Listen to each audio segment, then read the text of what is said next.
Hello YouTube. So I just hit GM in TFT, and by no means do I think I am the best player ever. I'm not. But I do think I'm much better than I used to be at this game. I used to kind of always just get hard stuck diamond until I took a few strides to try to really improve. So I thought I would just show you pretty much my process of things I started doing to get better at the game. And rather than like go through a game and tell you this is the decision I would make and whatnot, I think a lot of people do that, especially on Twitch. You could watch it live, which is probably one of the tips to get like better decision making. I want to kind of talk about the out of game things that I got better at doing. So maybe you can copy those if you're interested in getting better at TFT. So let's get right into it. Okay, so the first thing I'm going to talk about is something I liked a lot was Socks's TFT Academy, I think they were called. You can just write TFT Academy Socks. Mismatched socks. Yeah, here's the entire playlist. So a lot of this will be out of date because he's using, like right here, this exact example, Misfortune Advanced Position Guide set 6. We're not on set 6, so you might not think this applies to you. I would still recommend watching a lot of the old ones because you kind of get a better idea. Like a lot of these videos kind of showed me the light rather than like what he's talking about, the exact thing.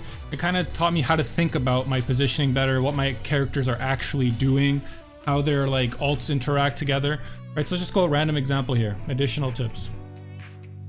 MF plus Jin, same side tech. Often MF will get stuck on D-Claw frontline by positioning Jin and MF on the opposite side, then Jin doesn't help. Yeah, okay, so even if you never played set 6, doesn't matter. Just know that MF kind of does like a splash damage, and she's a magic damage user. Jin was a 4 cost, much burstier. So he's pretty much saying that if your MF is like your carry, she's holding your carry items, and you put Jin on opposite sides, MF will never kill this Mundo. Mundo's holding a Dragon Claw, he doesn't take a lot of magic damage. By putting Jin beside MF, you help MF kill this frontline quick, and she can get her splash damage on the Urgot or the other backline a bit faster throughout the fight. These are like, this is just a random example from the first video of this academy, but just things like this are tips that you kind of think about when you're playing the game. If you really start to understand them, that, you know, sometimes they'll save you 10 health throughout an entire game because you killed a few extra units throughout the game because you never used to think about little things like this. If you save 10 health every game from the second you watch this video onto your TFT career, that's infinite LP, okay? How many times have you lost by one placing, by a few health, you know, 2 people down at the same time, you died by a bit more. You were -1, but you were so close to spiking, you know, you just died, you died with -2 health, but you were so close to spiking if you had one more turn to get to neutrals. Saving health is a big deal. And just little tips that you'll see from Socks's entire thing will help you save health, help you econ better, all that kind of stuff. I really think this is kind of the biggest thing that taught me the most.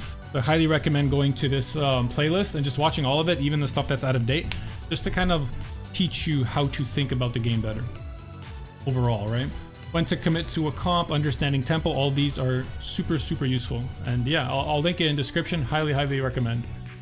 The next thing, there's my lol chest. I don't know why I pulled it up. Using tactics.tools. Now, some people say the stats don't matter. Some people don't want you to use the stats, right? I think it's something you, if you really care about climbing, you should look at for sure.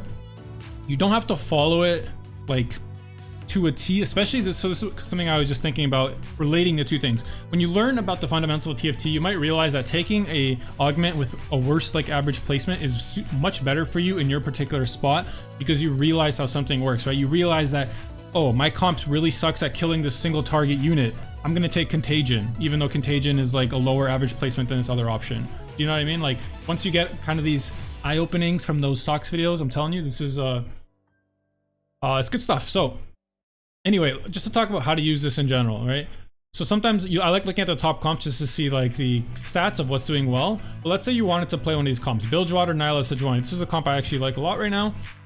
It's pretty much just Nyla, Neela, I don't remember, it's Neela, with a bunch of frontline and then eventually GP to help her out. So let's say you want to play that comp. You go into the stats. You get offered on 3-2, you get offered Portable Forge Plus, and you also get offered tons of stats, right? This is actually something that exactly happened to me. That's why I'm using it as an example. So as you can see here, very similar. Portable Forge Plus 4.48, tons of stats 4.49, and similar at 3-2 when we got this choice. You might think to yourself, oh, it doesn't really matter what I take here. It's pretty similar. But the way you want to use these stats if you're really going to sweat it out to try to get like the best placement is you want to use this Explorer tab. I know a lot of people know about this, but I know a lot of people do not. I actually haven't been using it until very recently. And then in the Stats Explorer, you get to filter the data by particularly what you're playing, right? So in this Neela comp, we're playing Neela, we're playing 2 Vanquisher, we're playing 2 Freljord. It's a very specific comp. So yeah, right, like we're playing Ashe, Sejuani, Nautilus, Jarvan. This is the comp we were just looking at. And then in here, you want to check these augments, right? Tons of stats, 4.08 versus Portable Forge. And these are 4.3, 4.3. Like tons of stat is a much better option for this particular comp. So even though if you just checked it by the numbers without specifying the comp, it looked like an even choice. Portable Forge even looked a little bit better. It's not the case here, right? Neela uses these stats incredibly well because she's kind of like, she takes damage, so she uses the armor MR well, and she deals out the damage on this comp. Your frontline uses this really well. You want to give Neela time to stack up. So it makes sense, right? Why this would be the case. So when you are using the, if you are using any stats website, I do recommend using Explore rather than kind of generically looking at it. Let's say you commit to a Neela comp very early. As soon as you know you're playing that comp, just go into Stats Explorer, go into Stats Explorer, set this up like we did, and then just leave it. Like leave it, go back, play your game, and then come back every now and then. Oh, what item should I build? Let's check the Delta.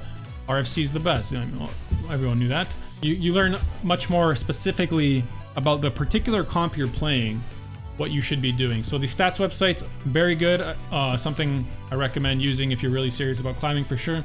But don't follow them to a T. Like I said earlier, sometimes when you get a better understanding of your comps that you're playing, you might realize something with a lower average place specifically will help you in the spot you're at.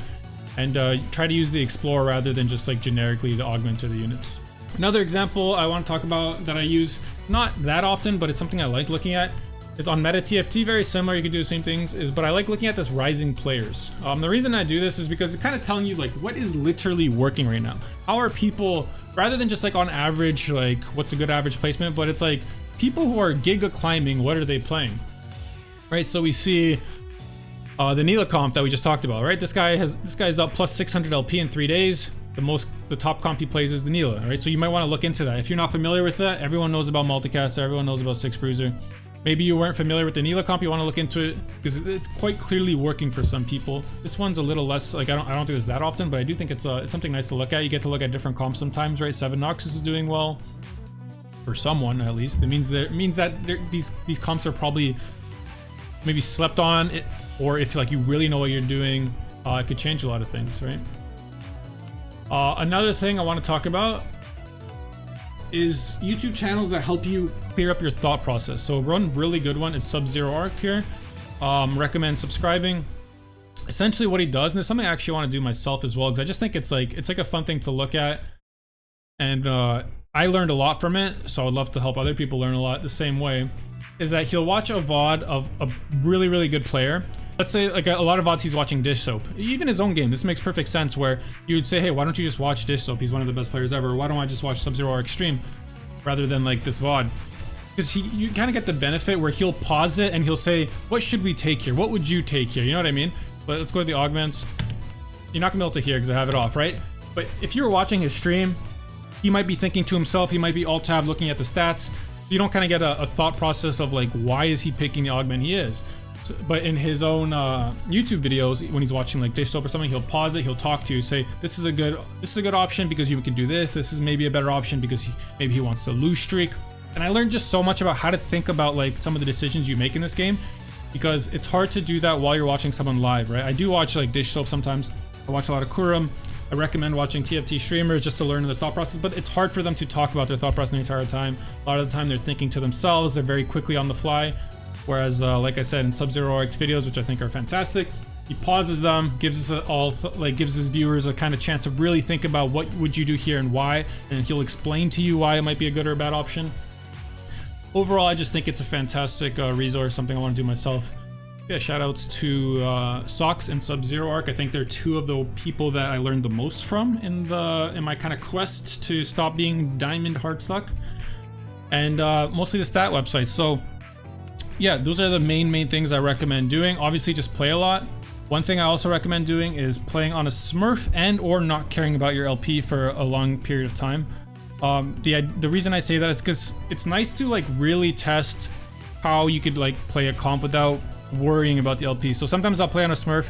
There's a comp I've been thinking about right here. I've been playing for a while. Take out Aatrox, you never get that far. And I started playing this, and this is one of the comps that I think it got me into GM because it became like my default, like I'm not sure what to play, I'll just play this. I want to do a video on this exact comp actually, maybe I'll do some gameplay. But the reason I got so comfortable with it, I don't even think that it's that good in the stats, but there's a bunch of small things I realized about it because I was just forcing it on a Smurf account. I didn't care if I lost, I did lose a lot. I didn't care that like the stats didn't look that good because I played it once and it felt like there was potential, you know what I mean? So I realized that if I just play a bunch of games on my Smurf forcing this comp, I'll learn very small details, like some of the things we talked about in the socks videos, where you start to learn these small things about like how to get more units in weird cases, or a few positioning tricks that'll like make Fiora last a bit longer and get to their backline. Like I was a challenger player back when you played 4 challenger Fiora, and I probably climbed infinitely on that patch. And I learned so many small details about that, and I think it's kind of hard to do that unless you have someone who already knows the comp very well teach you, which was the case I had with the Challenger. One of my friends who hits Challenger all the time taught me like very minor details, which I thought was amazing. And it would be hard to learn that myself unless I was down to just spam a bunch of games, which I'm doing with this comp right now. And I think it's pretty good. So those are my tips in general. Sometimes losing LP is fine if you're like learning a very particular thing that you want to play afterwards. Follow those YouTube channels, I think, you know, not sponsored, they didn't pay me or anything. This is my first video on my channel, why would they do that? I'll get 10 views.